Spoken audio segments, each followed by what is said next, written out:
Another Monday is here with us once again, and it feels good to be back here on the tracker on Citi TV. It's a national agenda today because the Ghana Under-23 side are participating in the Under-23 AFCON. They'll be up against host nation Egypt. And then, of course, on the local scene, the Black Stars will hold their first training session as they prepare for Bafana in the AFCON 2021 qualifiers. So it's an interesting program today, but like we always do, we have a motivational video for you. We'll take a quick break. When we come, we'll take our motivational video and then I'll introduce my guest.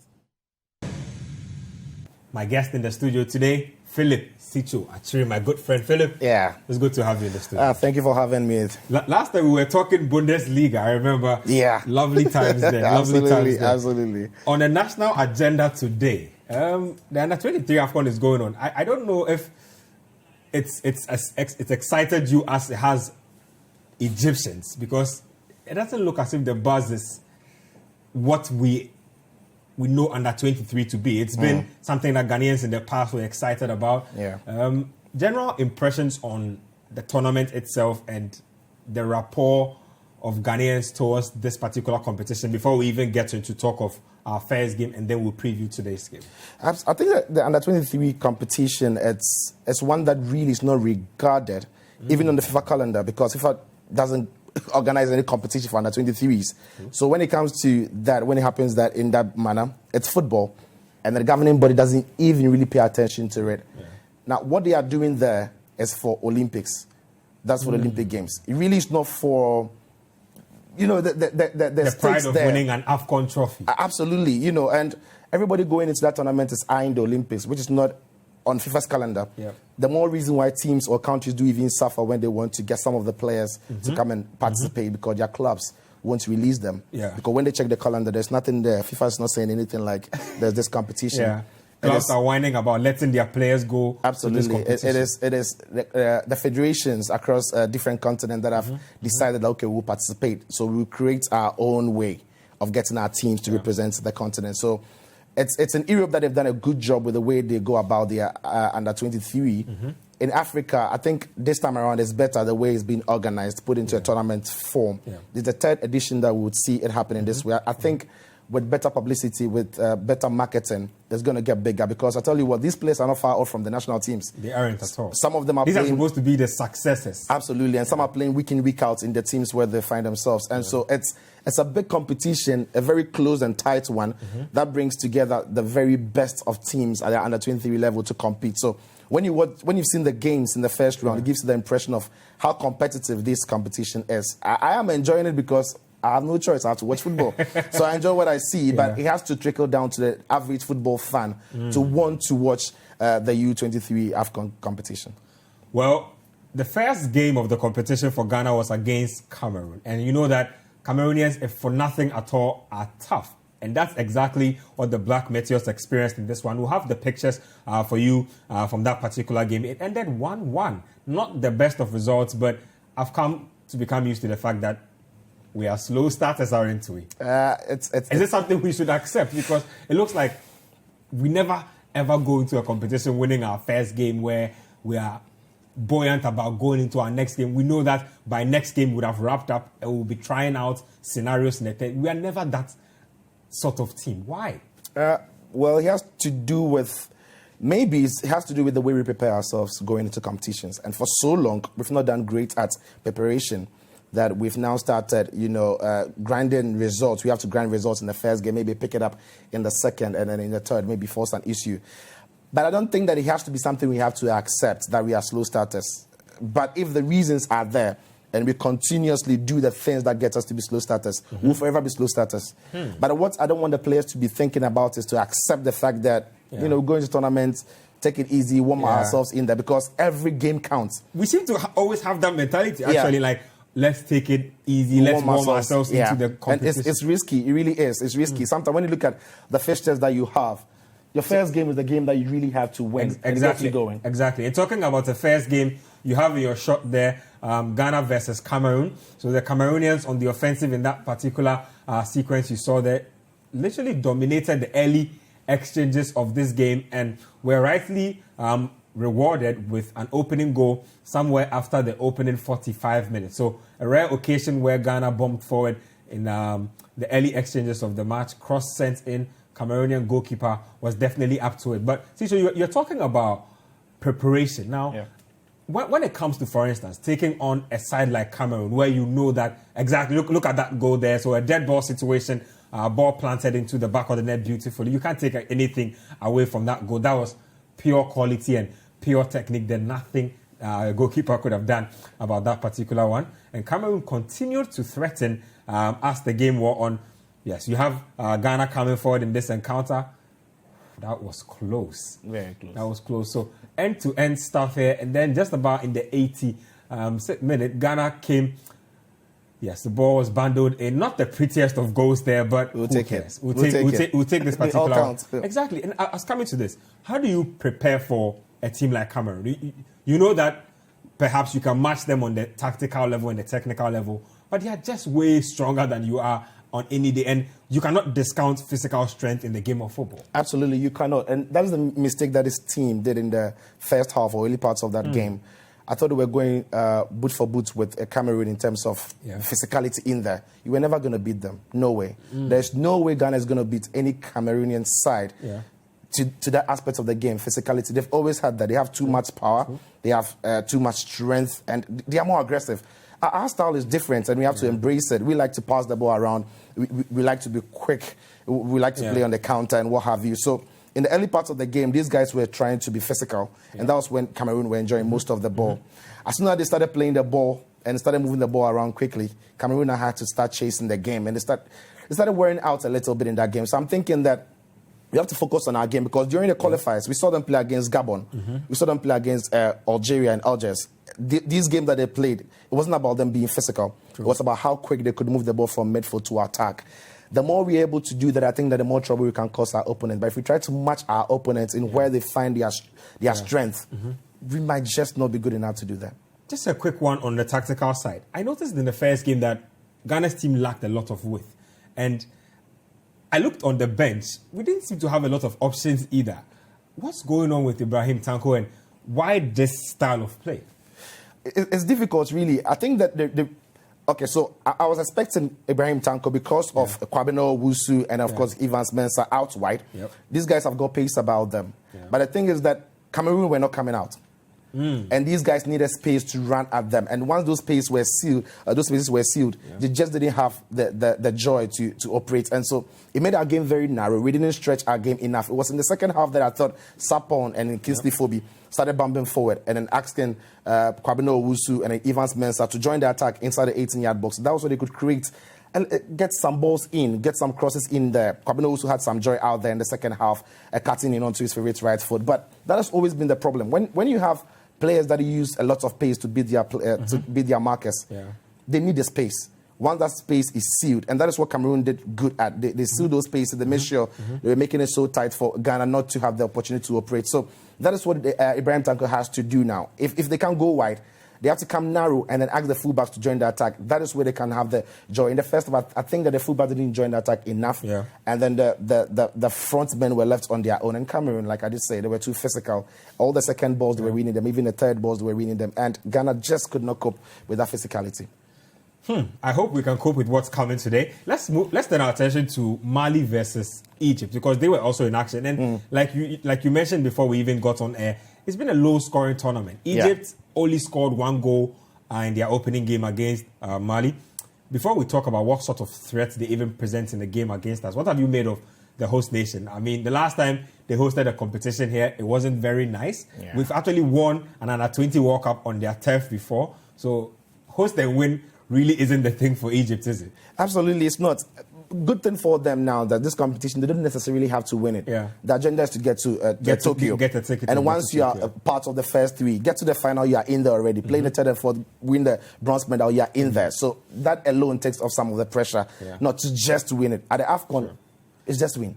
Nothing else matters. And that comes with a lot of pressure. Absolutely. Now, for these under-23 players, the good thing for this Egyptian side is that most of their players, if not all, are playing in the local league.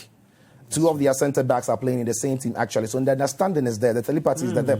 They know themselves. They know where they are coming from. They know how they want to play. And if you saw that first game that they played, I thought they missed some chances. They did. They did miss a lot of chances, and it could have been worse, for Mali. But I thought that Mali also recovered well. They didn't have the greatest of stats, but they put themselves together and they recovered well. And it's telling you about what this tournament has for us, because it's difficult to scout these teams under 23. It is, actually. You rarely see them play, and you rarely see what team any nation is going to put together. So for any manager, for any team, it's difficult to know how they are going to react. But again, I look at Egypt, and in front of their fans, they always have this extra push. I mean, football is not one way, and anything could happen. But when they play in Egypt, it's difficult to beat them. But again, this tournament has been close. It's been very tight, and anything could happen. But Egypt's a difficult side. I've seen them play, and they are really good. They are really sharp in the attack. Ghana, of course, have to be extra on top of their game today. We have that game coming up a little later today. Let's turn our attention to that now. Like we rightly discussed, home-based team, Mustafa Mohamed, Mohsen, who already has AFCON experience in that mix there.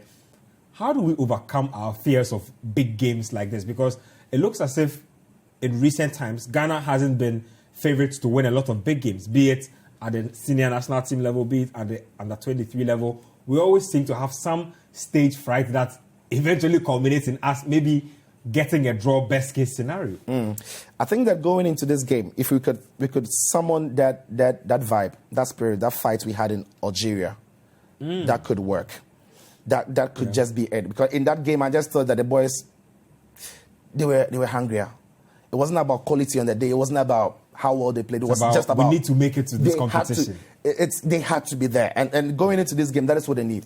It doesn't matter what tactics you have on the day against this good Egyptian side. You still need something extra, like the motivational video that we saw today. They have to go the extra mile. They have to go the extra mile. And against Egypt now, I'm thinking that, of course, Egypt are not going to be the most physical side that you ever play against. They also like to play flamboyant football. Absolutely. And so what you have to do is to frustrate them.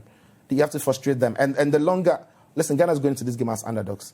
The longer they stay in this game and not concede, the better it is for them. The pressure gets to Egypt because the fans will be uncomfortable. And that is where they could pounce. But take nothing away from this team. They've got some very good quality in there. And on their day, they could trouble any team that they can come up against. Now, among the crop that Ghana has at the competition, who are you still looking forward to seeing blossom that hasn't yet come to the party? And with regards to Tanko himself, he typically isn't under the radar for his tactical prowess because people seem to think that he's accomplished tactically, so people don't seem to question him a lot. What must he also do to give his team a reasonable push? I think for players that I'm looking out to see, I thought in the first game, Zibo was disappointing. He really was. He's very highly touted. A lot of noise has been made about him. He really was disappointing, but he's a good player. I mean, I felt very sorry for him because on that stage, a player at that level would want to show the whole world what he's got. It didn't happen. I think he still has what it takes to make it take in that midfield for us. Now, once he gets his game going, it gives so much confidence to all the other midfielders to join the attack because he's so good when he sits back and he's so good when he wants to pick his passes. I think in the first game, he rushed a lot of his passes and he misplaced a lot of them. If he can keep his head in the game today, keep it simple, just recycle the ball and then send it out wide to the flanks for them to go. It should be good. Kwabena Owusu too looks like too much pressure is on him to do so much because like all of us are in the same class. You went to the senior class. Senior national and now you're here. Yeah, you had a very good test there. Show us why you were there. Absolutely. So he has to take it easy on himself. He has to come to the level of the under-23s, be part of that team, become more of a team player than the one man that he wants to be. I hope that the injury to Yao Yaboa is not something that's going to keep him entirely out because when he plays in that creative hole in behind the striker, he could be older. He's a difference maker. Absolutely. And that is what I'm talking about Tanko now. That guy can't go out to the wings. Yao Yaboa can't play out there. He has to play in behind the main man. He has to link the midfield to the attack. And once you have him in that space, he's always dangerous. So the boys have got the quality. They just have to find the right moments and know when to attack, when to defend, when to press, when to do the high blocks and what have you. They just don't have to go all out there. Game management will be key in this game against Egypt. Game management is crucial. Game management definitely crucial to Ghana getting success against Egypt in the under-23 game. That game is a little later on today. It's a group of death, really. Ghana, Cameroon, Mali, and Egypt. So after Egypt, Ghana have Mali just waiting. And if you know Mali, they have been beating Ghana at all levels for as long as I can remember in the last 5 years or so. So Ghana will be hoping that they can give themselves a good cushion by perhaps winning this game so they can make the last game an easier one. We'll take a quick break here. When we come back, the senior national team will be heading to Cape Coast for an AFCON 2021 qualifier. I'll be telling you a lot more about that. Welcome back to the tracker here on Citi TV. Let's switch agenda. We are still in the national team, but we are just switching sides a little. No age restrictions here. The Black Stars have a double header in the AFCON 2021 qualifiers coming up against South Africa and Sao Tome and Principe. So we have a good lineup of games coming up. Thursday is in Cape Coast. It's Ghana versus South Africa. So there's a training session today. I'll see you a quick one on everything that's gone on around the national team before we even zoning on tonight's training session. First of all, I nearly collapsed when I heard that Samuel Inkum, our own Samuel Inkum, now playing his football in Dunav Ruse, had been invited by Kwesi Appiah. We've heard all kinds of things. A lot of the AFCON guys have been left out of the setup. What's going on? Well, the first thing has to do with the manager, the coach. Does he have a future with the team? I mean, is he the one that we think can take us to the next level, if you like, or take us to the next AFCON? Do we want to win the next AFCON? Can Kwesi Appiah win it? If not, then why is he even playing the qualifiers to get us there? So the national team, I think that it needs a proper look at, because if we need a plan, if you want to win a competition, you need a plan. Now, if you want to win a competition and you have a coach, are we sure he's the man to do the job? I mean, if you can't trust the manager, you can't even understand some of the call-ups that get to come through. I also later heard that Hearts of Oak's Fatal Mohammed also will join the team. But the question of Samuel Inkum, I'm looking at the Black Star team. Countries are moving on from some players. They are bringing in new players, fresh blood, and what have you. What has Samuel Inkum done in the last 2 years to come close to the national team? This is Ghana. This is Black Stars. This is a national team that has a lot of prestige about it. So it was a surprise for me. It really was. But anyway, I don't know if he's even going to be in there to play, because I'm looking at the team and I think that he can off-head pick how he wants to play and what players he's going to put out there. But I think that Kwesi Appiah deserves a look in. If he is the man, then the new FA have to be quick about it and tell us that we are sticking with him, we are backing him, he's going nowhere. Then the whole nation now can actually focus and then hope that he delivers what we expect of him. Otherwise, then waste of time again, I think. Now, two things. Like you already mentioned Fatal Mohammed from Accra Hearts of Oak. I remember watching Fatal a couple of years ago. Astute right back, diligent, not extraordinary, but very serviceable player. And then Gideon Mensah of Zulte Waregem also in the mix here, an attack-minded player. Your impressions on first Fatal and then Gideon? I think I like Fatal. I really do like him. If it depends on which setup he's playing. If he's playing in a very defensive team, I'm not going to choose him. Because when he's defending, he's not the best. But when he's attacking, he adds some bite to it. So it depends on how the manager wants to play. If he wants his fullback to be very attacking, I'll go for Fatal. In your shot there, that's the Hearts of Oak man, Fatal Mohammed, Accra Hearts of Oak captain these days, actually. So he's a very experienced guy. They are really proud that he's made the national team. His head coach, Kim Grant, was congratulating him on Facebook and everything. It's a big deal for them. It really is. It's a big deal. For any team, if your player gets the national team call-up, it's good, especially if it's your captain. It goes, they come back with some experience to share with the rest of the lads in the camp. So it's a big deal for Kotoko Hearts, any team in Ghana, Bechem or Mediama, to have your team going to represent the nation at any level, U17, U20, U23, at any level. It's a big deal. Talking about Gideon as well, he's also a good one there. I think that they need a chance to play. Normally we get to see these call-ups in the national team and they never get to play. They really never get to play. And so if they don't play in there, you can't actually assess them. But for Fatal, we saw him at the Waffle competition. He was good. He looked very solid in the way he attacked and in the way he also recovered. I just think that he has to polish his defending a bit. And if he does that, I think he should be good. We'll take a full squad list here. So just, like you have a good sense of who made the team. Very interesting squad there. A lot of the guys you thought would make the team have been cut out from the list. And I'm pretty surprised. Now, Cito, just before even the list comes up on our screen there, who was the name you were expecting to see you didn't see in the list? Now, that's where you have it. So Richard Ofori, Felix Annan, and Razak Abalora in post there for Ghana. For the defenders, we have Andy Yadom. Harrison Afo, like I rightly mentioned, has been replaced by Fatah Mohamed. There's Luma Agbenyanu, there's Joseph Edu, Kasim Nuhu, Nicolas Opoku, and Mohamed Salisu. So he also is in there. And then if you look at the midfielders, you have Samuel Owusu, Thomas Partey, Alfred Duncan making a return to the team. Mubarak Waka, so he's been ruled out of this team because he has a little situation with his hand. And then there's Idrisu Baba. He plays for Mallorca. He's also been very active this season for his club. And then there's also Christopher Ntrieje in there. For the forwards, you have Andre Ayew. There's Mohamed Kudus, plays for Nordsjælland, Right to Dream product. You have Emmanuel Boateng there, Jordan Ayew, Tariq Jibril, and Shafiu Mumuni. The name Tariq Jibril sent shock waves down my spine when I heard it. Honestly, I was surprised. I was excited as well because it took my mind back to when he used to play on the local scene. Yep. Great footballer, great feet as well, and technically he was gifted. Lost his way a bit, but he's back onto the scene, and of course he's been rewarded with a call-up, but it depends on what the manager wants to do. Because we know Tariq Jibril is that advanced midfielder who really does well in linking up the midfield to the attack. Is he still the same guy we used to know? Are we sure he's the same guy? I'm not sure. I'll be honest with you, I'm not sure because he's the same guy. I looked at his statistics and not he impressive, hasn't scored up to 10 goals since leaving the shores of Ghana. Yeah.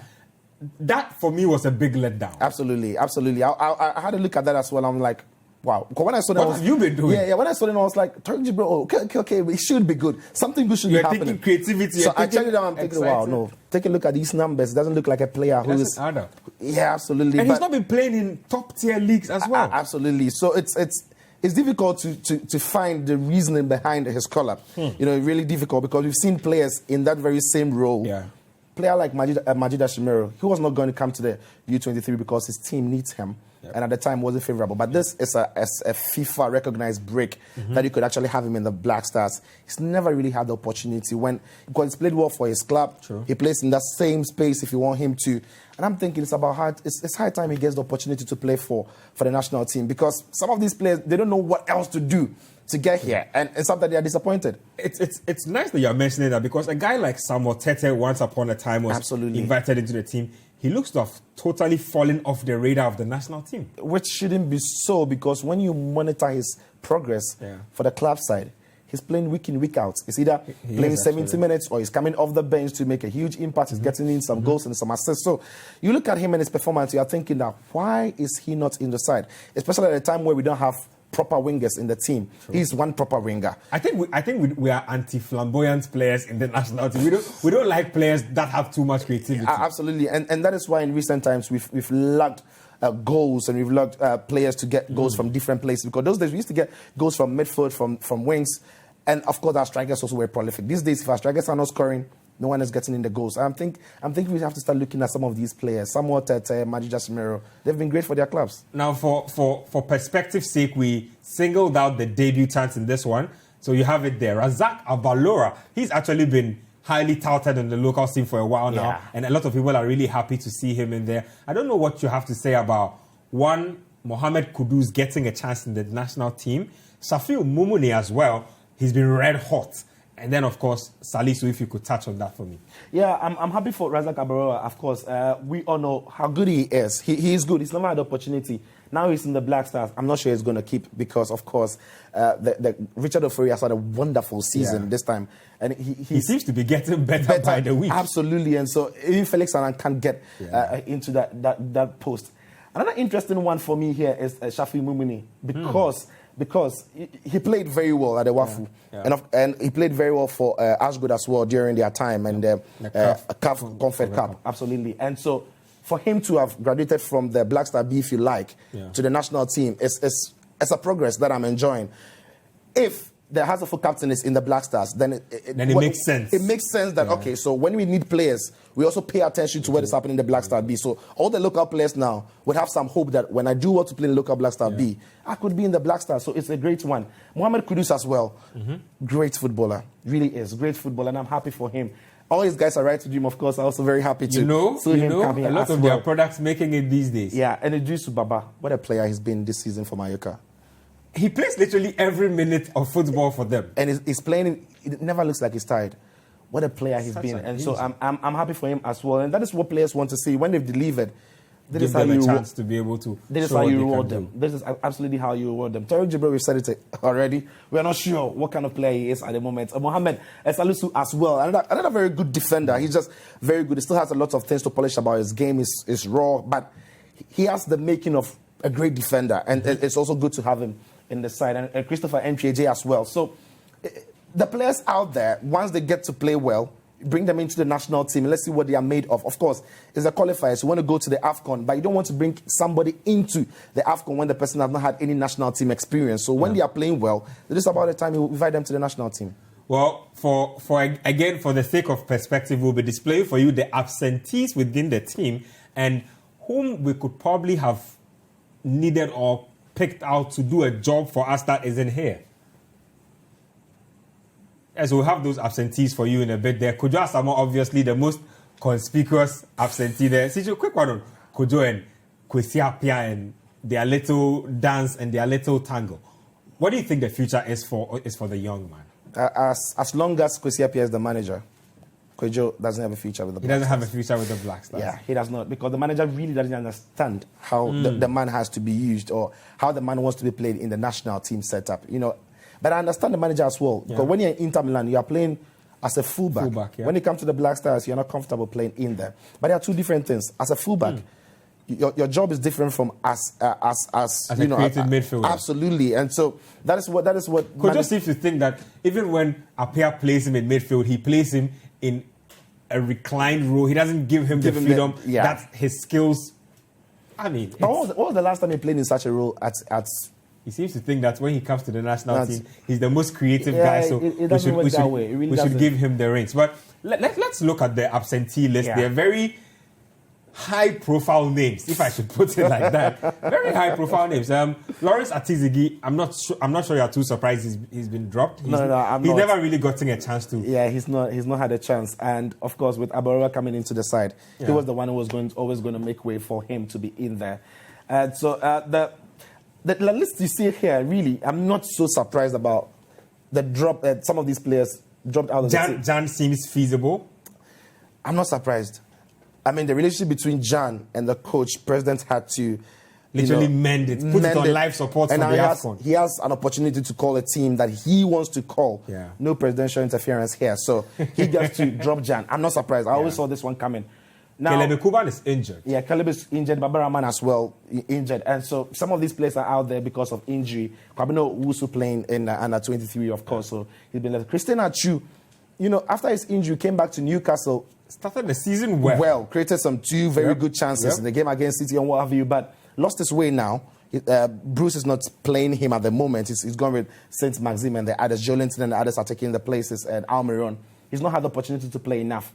And again, that is a big warning to all the other players out there that nobody can come to the Black Stars thinking that they have, a birthright with any role in there. You have to be playing and playing well for your club before you get the call up. So, not really surprised in the free AFCON as well. Not seeing so much of him this season. So, yeah, Jonathan Mensah again. John and Joseph Atama. Atama's playing regularly, but doesn't get a look in. And then we were hearing about Samuel Lincoln, so I was surprised. And then Jonathan Mensah, John Boy, I'm not sure.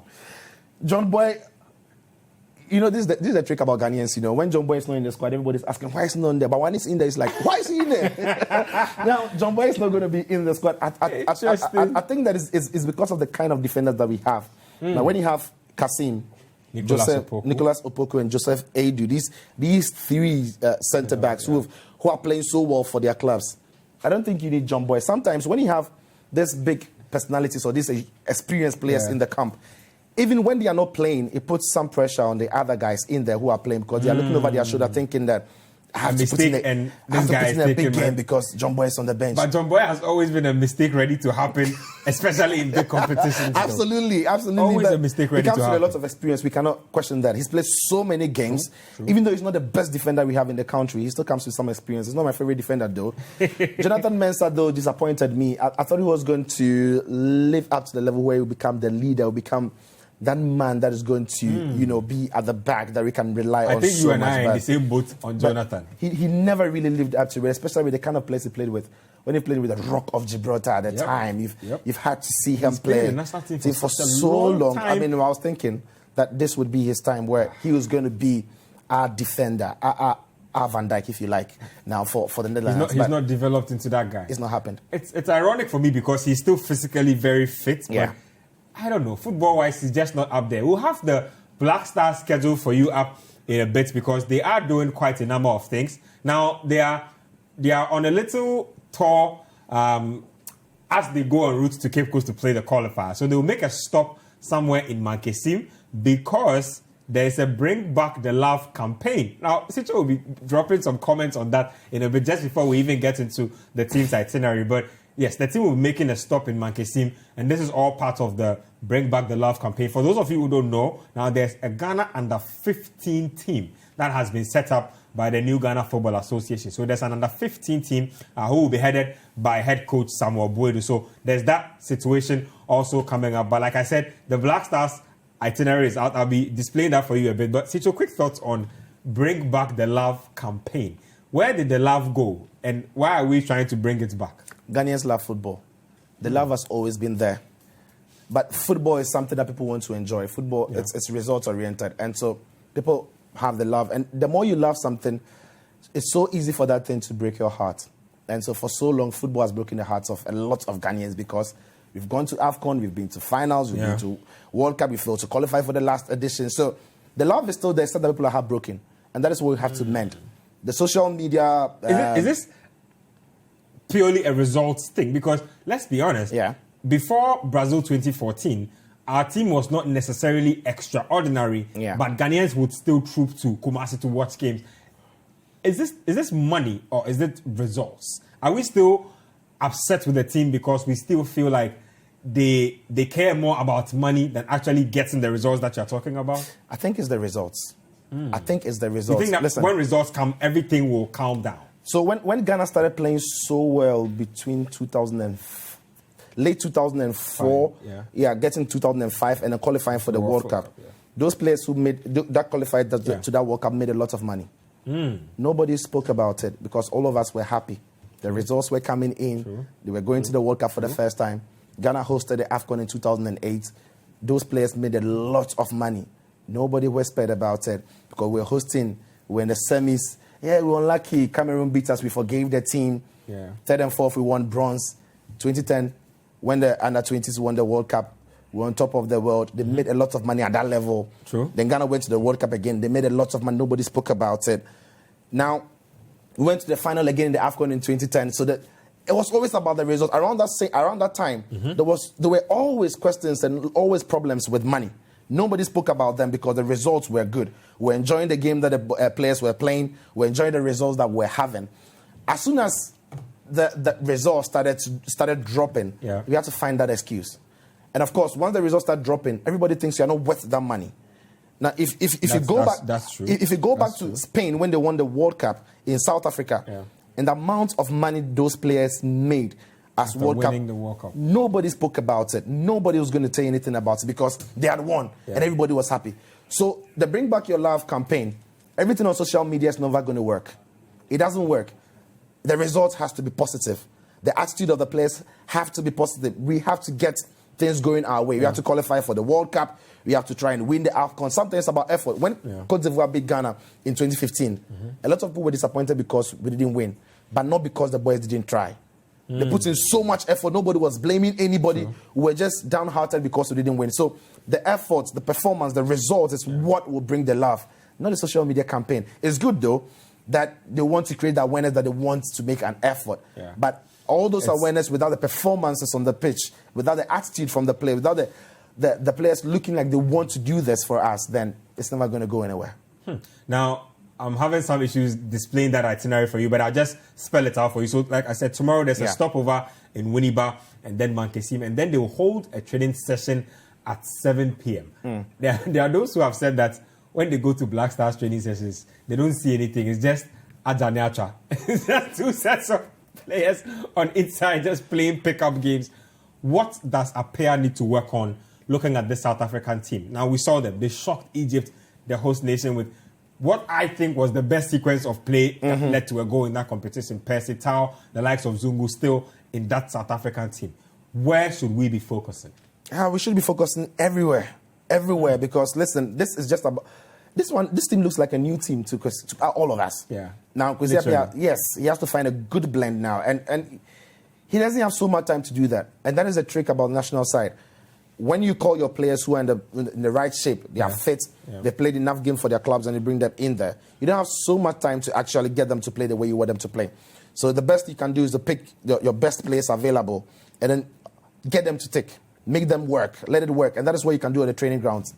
Unfortunately, like people say, when you go and see our Black Stars train, you really don't see what training it is.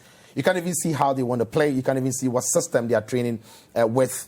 It's difficult, but maybe sometimes because they don't want you and I to report it. Technology is playing tricks with us, but technology has come through. So that's it there. You have, like I mentioned, there's a first training session today at the Accra Sports Stadium. That's at 4 p.m. And then tomorrow, they will be heading for Cape Coast, but they will stop over at Winneba, and then they'll make another stopover in Nketsia. Some formalities with the traditional authorities and what's not, some familiarization and stuff like that. There's a press conference at 7 p.m., at 12 p.m. actually on Wednesday. And then there's also training at the Cape Coast Stadium at 4 p.m. on Wednesday as well, before the game itself kicks off on Thursday. 7 p.m. Kickoff is what you have there. So we're discussing what they must do right. Yeah, absolutely. I think that the balance of the team is crucial. Throughout the AFCON, the Black Stars team was never balanced. Because some players were being played out of position. They were not comfortable where they were playing, but they still had to be in a team. When you look at our captain, he'll play. If it's the last position for a player to play is goalkeeping, he'll keep. He'll be in the team. I mean, that is interesting. He's going to be in the team, but you have to find the right place for him. This season in Swansea, he's had a great start to the season. You can't take that away from him. Yeah. But where has he played? He's led the lines for them. He's not played out wide. He doesn't have the pace. He doesn't have the trickery. He doesn't have the energy to go past. I feel like we say this all the time, but Appiah always does what he wants to do. That actually messes up the balance of the team in a great deal. That it's a very important detail that Kwesi Appiah has not paid attention to, that will keep haunting the national team. The captain has to play up front.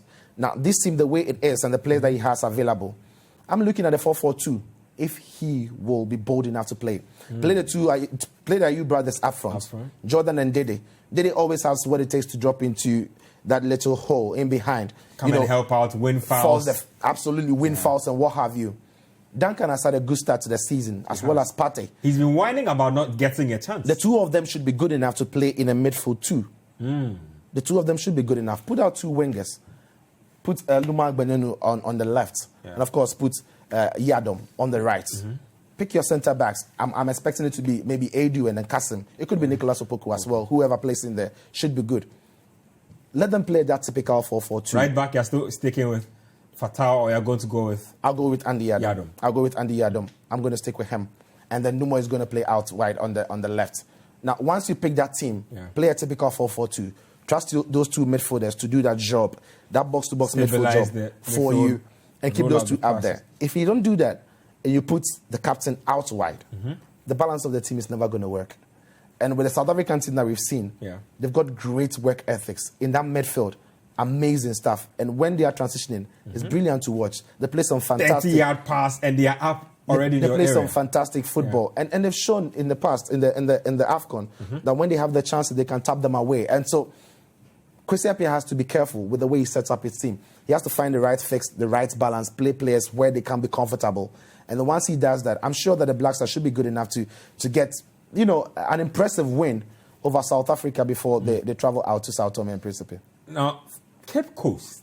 Why Cape Coast? We always knew that Kumasi sort of is the spiritual home of the Black Stars. When we don't do Kumasi, there's Accra and then maybe Tamale. Do we get the right type of ambience we need to be able to, first and foremost, get the fans to be the 12th guy?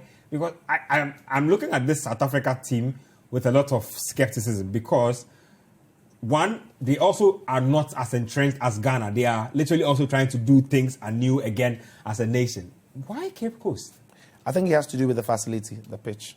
Kumasi, the last time that the under-23s played there was woeful. When they played against Algeria. True. It was woeful. And when Kotoko also played in the CAF Confederation Champions League, poor.